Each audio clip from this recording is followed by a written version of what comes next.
Quand j'étais jeune, j'ai vécu sous une identité secrète. Mini, j'ai besoin de toi. Ça va me faire plaisir. Je paye pas. Bonjour, madame. Jolie calotte. Ah, merci. Bon, je m'attendais pas à me faire cruiser aujourd'hui. C'est trop mignon. Ah, merci. Les femmes me disent toujours ça, mais pas celles de mon âge, malheureusement. Chaque jeudi soir à Télé-Québec, j'incarnais le rôle de Minnie McSween dans l'émission L'Indice McSween qui parlait de finances personnelles. Heureusement, j'ai pas continué au HEC ou quelque chose de plate comme ça. Non, je suis rendu en physique à l'UDM et j'ai abandonné les arts. Mais, disons qu'aujourd'hui, j'ai ressenti le besoin de revenir à mes racines. Alors, suivez-moi.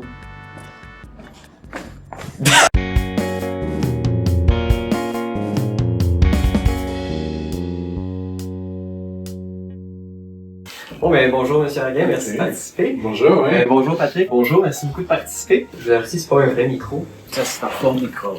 C'est un faux micro, pas branché. Bon, ben, on va commencer. Première question que je voulais vous demander.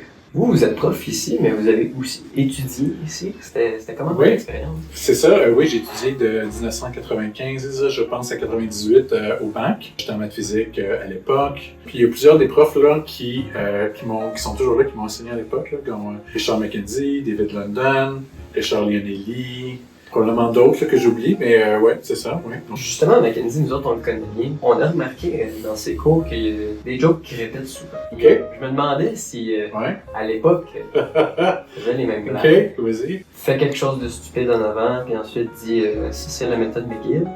Oui. Et on fait les choses différemment. Exact, absolument. Ça, je m'en souviens. Ça, je m'en souviens. Est-ce que vous avez une rivalité avec McGill? Non, j'ai des bons amis avec McGill. J'ai beaucoup de respect pour McGill, c'est pour ça que je me moque de McGill. Je n'oserais pas le faire à Concordia, disons. Quand vous étiez au bac, c'était quoi le cours le plus tough? Moi, j'ai fait mon bac à l'Université Concordia. Je pense que c'est électromagnétisme. C'est enseigné avec Jackson. C'est celui-ci. Donc, tout le monde avait peur. Donc, c'est juste beaucoup de physique mathématique là-dedans. Vous, quand vous étiez au bac, c'est quoi qui était le plus difficile comme cours? C'était probablement un cours de thermodynamique. Ah oui? Je pense pas que le prof qui m'a enseigné la thermo comprenait la thermo. Pour les cours que vous enseignez, on a commencé avec un cours avec vous.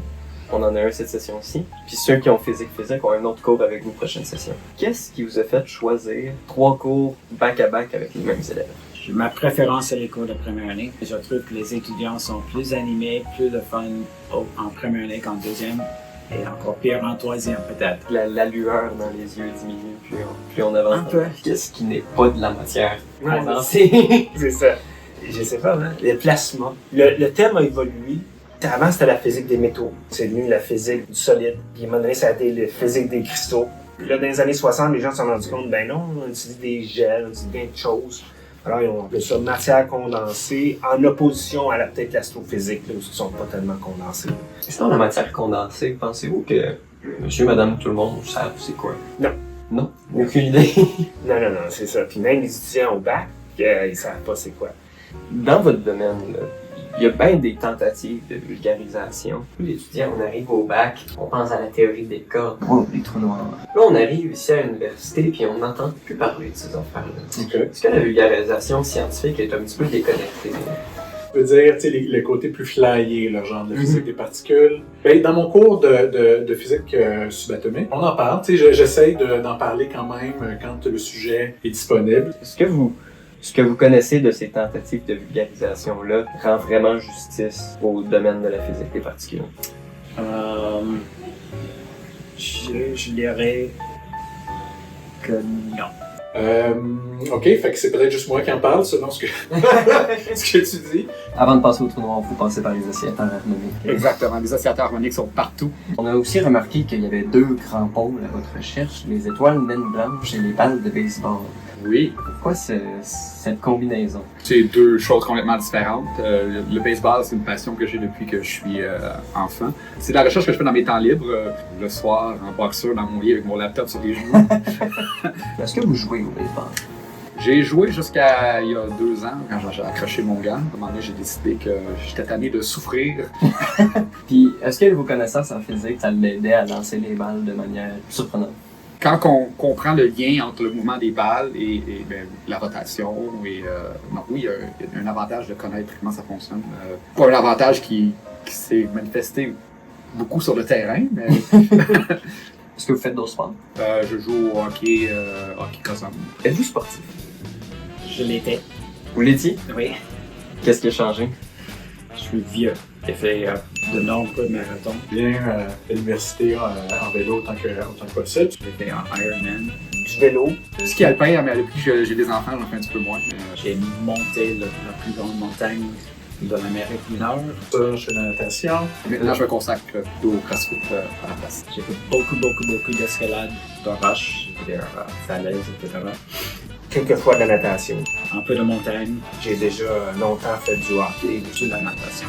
Puis à l'époque, quand j'étais étudiant, j'étais beaucoup joueur de tennis puis un peu joueur de baseball. Du triathlon. J'ai fait ça durant à peu près toute ma vie jusqu'à récemment. Votre band, Schrödinger's Cat. Comment ça a commencé, ça? J'ai honte de dire que j'étais dans le club de triathlon de McGill. Et on a commencé un band de blues. Le nom de ce band-là a été un jeu de mots que comprennent tous les coureurs et les triathlètes. Il y a une blessure de la bande iliotibiale. Iliotibial Band, et donc on s'est nommé Iliotibial Blues Band. Donc ça a été mon premier band, je suppose. Et puis Schrödinger's Cats. This is the story of Schrödinger and his cat. En fait, l'un des talent shows, il y a peut-être une dizaine d'années, j'ai recruté des gens à jouer. C'est ma femme qui a pensé à autre nom.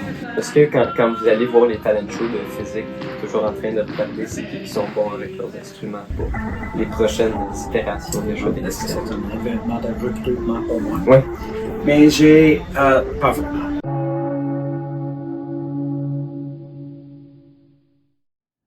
Bon, je vous ai menti un petit peu au début, je suis pas juste en physique, je suis en maths physique. Et pour quelqu'un qui fait des maths, il y a toujours un prof très important dans son cœur, son premier prof d'analyse. Bonjour Marlène, content de vous revoir, ça fait un petit bout.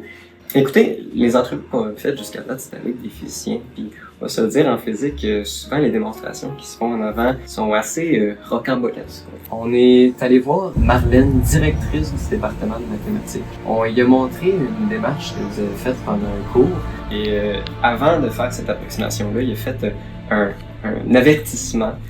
C'est à votre discrétion, les mathésiciens. Je vous montre la partie de la démarche. On avait A de P plus 1 moins A de P moins A de P moins A de P moins 1. Et là, il nous a dit, ben ça fait penser à une dérivée de A en fonction de P. Ça aussi, ça nous fait penser à une dérivée de A en fonction de P. Et puisqu'on prend la différence des deux, ben ça doit être égal à la deuxième dérivée de A en fonction de P. Que pensez-vous de cette belle approximation? Ouais, c'est pour le moins étonnant pour un mathématicien. Est-ce que vous avez des excuses à faire à la directrice du département de mathématiques? J'ai bien spécifié lorsque j'ai fait ces démonstrations-là en classe que c'était une approche physique et non mathématique. C'est un petit truc de passe-passe qui fonctionne. Donc le fait que ça fonctionne, je crois que ça justifie son utilisation. Mais ce n'est pas une preuve formelle, elle a raison. Les physiciens, souvent, on les entend rire de bien d'autres domaines de la science. Ça, c'est des maths de chimistes, c'est des maths d'ingénieurs. Mais on les entend rarement rire des mathématiciens. Que les mathématiciens rient souvent des maths de physiciens.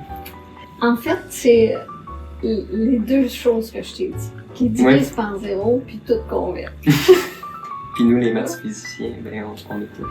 Ben, oui, on considère que le bac en maths physique, c'est le plus difficile. Puis vous avez les cours durs dans les deux programmes. C'est connu que les étudiants en maths physique sont bons. Ça, on va inclure ça au montage, là, puis tous les gens en maths physique vont se regarder. Oui. Sachez que vous êtes les bienvenus au cycle supérieur. Le message est lancé.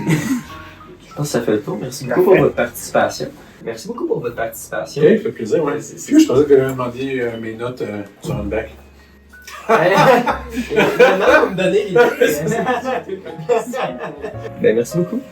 Plaisir. Merci beaucoup pour votre participation. Ça fait plaisir.